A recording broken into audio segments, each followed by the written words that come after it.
90% लोग ट्रेडिंग में लॉस करते हैं क्योंकि उन्हें सही स्ट्रैटेजी पता ही नहीं होती। और जो मैं आज तुम्हें दिखाने वाला हूँ ना, वो सिंपल है, क्लीन है और काफी पावरफुल है। अगर तुम्हें भी लगता है कि तुम्हारी एंट्री गलत होती है या मार्केट का डायरेक्शन समझ नहीं आता, तो ये वीडियो लास्ट तक जरूर देखना, क्योंकि आज मैं एक ऐसी स्ट्रैटेजी दिखाने वाला हूँ जो बिगनर्स के लिए भी इजी है और प्रॉपरली यूज करो तो रिजल्ट भी दे सकती है। बस स्किप मत करना, स्टेप बाय स्टेप सब क्लियर हो जाएगा। चलो अब स्क्रीन पे चलते हैं।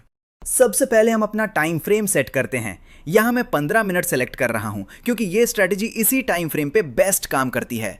इसमें ना मार्केट का मूवमेंट क्लियर दिखता है और फेक सिग्नल्स भी कम मिलते हैं। अगर तुम बिगिनर हो तो हायर टाइम फ्रेम पे काम करना हमेशा सेफ रहता है, इसलिए 15 मिनट परफेक्ट बैलेंस देता है। अब टाइम फ्रेम सेट हो गया है, चलो आगे देखते हैं नेक्स्ट स्टेप क्या है। अब नेक्स्ट स्टेप में हम ईएमए ऐड करेंगे। उसके लिए यहाँ इंडिकेटर्स में जाके सिंपल ईएमए सर्च करते हैं। ये इंडिकेटर मार्केट का ओवरऑल डायरेक्शन समझने में हेल्प करता है और ट्रेंड को क्लियर दिखाता है। बिगिनर्स के लिए ये काफ़ी यूजफुल होता है क्योंकि इससे चार्ट और क्लीन लगता है और कंफ्यूजन कम होता है। अब ईएमए ऐड हो गया है, चलो आगे देखते हैं इसको कैसे यूज करना है। अब चार्ट पे इंडिकेटर लग चुका है, अब इसको सेट करते हैं। यहाँ इंडिकेटर पे क्लिक करो, फिर सेटिंग्स ओपन करो। अब यहाँ लेंथ का ऑप्शन दिखेगा, इस पे क्लिक करो और वैल्यू 200 कर दो। सिंपल, बस इतना ही चेंज करना है। ये 200 EMA अब चार्ट पे अप्लाई हो गया है। अब ये हमें मार्केट का क्लियर ट्रेंड दिखाएगा। अब नेक्स्ट स्टेप में देखते हैं इसको कैसे यूज करना है।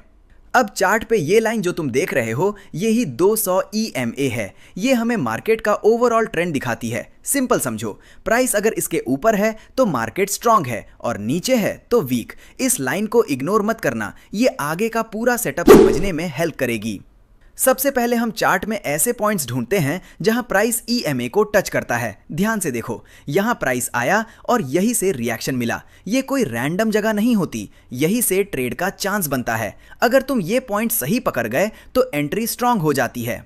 अब सबसे पहले हम यहाँ ट्रेंड लाइन ड्रॉ करते हैं। ध्यान से देखो, प्राइस ने इस लाइन को एक बार टच किया, फिर दूसरी बार टच किया और ये दोनों टचेस हमें कंफर्म करते हैं कि ट्रेंड लाइन वैलिड है। अब तीसरी बार जब प्राइस यहाँ आता है, हमें डायरेक्ट एंट्री नहीं लेनी होती, हमें ब्रेकआउट का वेट करना होता है। जैसे ही स्ट्रॉन्ग ब्रेकआउट मिलता है वहीं पे हम एंट्री लेते हैं। जैसे ही हमें यहाँ स्ट्रॉन्ग ब्रेकआउट मिलता है वहीं पे हम अपनी एंट्री लेते हैं। एंट्री लेने के बाद सबसे इंपॉर्टेंट होता है पेशेंस, क्योंकि मार्केट हमेशा सीधा मूव नहीं करता। अब ध्यान से देखो, यहाँ हमारा पहला फोकस होता है टारगेट पे। चार्ट में जहाँ ये लेवल मार्क्ड है वही हमारा फर्स्ट टारगेट होता है, क्योंकि यही वो एरिया है जहाँ पहले मार्केट रिएक्ट कर चुका है। इसलिए यहाँ तक प्राइस आने के चांसेस स्ट्रॉन्ग होते हैं। अब यहाँ एक और इम्पोर्टेंट चीज समझनी है, बिना प्लान के ट्रेड लेना गलती होती है। एंट्री के साथ साथ हमें अपना स्टॉप लॉस और टारगेट पहले से डिसाइड करना होता है। इससे हम अपना रिस्क कंट्रोल में रखते हैं और ट्रेड को इमोशनल नहीं होने देते। जैसे जैसे प्राइस हमारे फेवर में मूव करता है, हम धीरे धीरे अपना स्टॉप लॉस ट्रेल कर सकते हैं। इससे ट्रेड सेफ होता जाता है और रिस्क कम होता जाता है। और जैसे ही प्राइस इस फर्स्ट टारगेट के पास आता है, यहाँ हम पार्शियल प्रॉफिट बुक कर सकते हैं या ट्रेड को सिक्योर करके होल्ड कर सकते हैं। इसी तरह से एक सिंपल ब्रेकआउट सेटअप में हम एंट्री, टारगेट और रिस्क सब मैनेज करते हैं और ट्रेड को स्मार्ट तरीके से एग्जीक्यूट करते हैं। सबसे पहले हम यहाँ ट्रेंड लाइन ड्रॉ करते हैं और ध्यान से देखो, यहाँ एक और ट्रेंड लाइन भी बन रही है।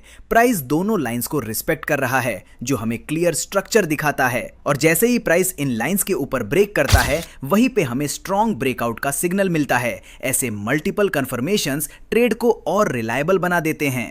जैसे ही हमें यहाँ ब्रेकआउट मिलता है, हम तुरंत लॉन्ग पोजीशन सेलेक्ट करते हैं। अब एंट्री के बाद सबसे इंपॉर्टेंट होता है पेशेंस, क्योंकि मार्केट हमेशा सीधा मूव नहीं करता। ध्यान से देखो, यहाँ हमने अपना टारगेट प्रीवियस हाई तक सेट किया है, क्योंकि यही वो लेवल है जहाँ मार्केट पहले रिएक्ट कर चुका है। और जैसे जैसे प्राइस ऊपर मूव करता है, हमें क्लीन कंटिन्यूएशन मिलता है। अगर तुम रिस्क रिवॉर्ड पे ध्यान दो तो यहाँ हमें एक स्ट्रॉन्ग सेटअप मिलता है, जहाँ प्रॉफिट क्लियरली रिस्क से काफी ज्यादा है। इसलिए जल्दी एग्जिट करने की जगह पेशेंस के साथ ट्रेड होल्ड करना जरूरी होता है।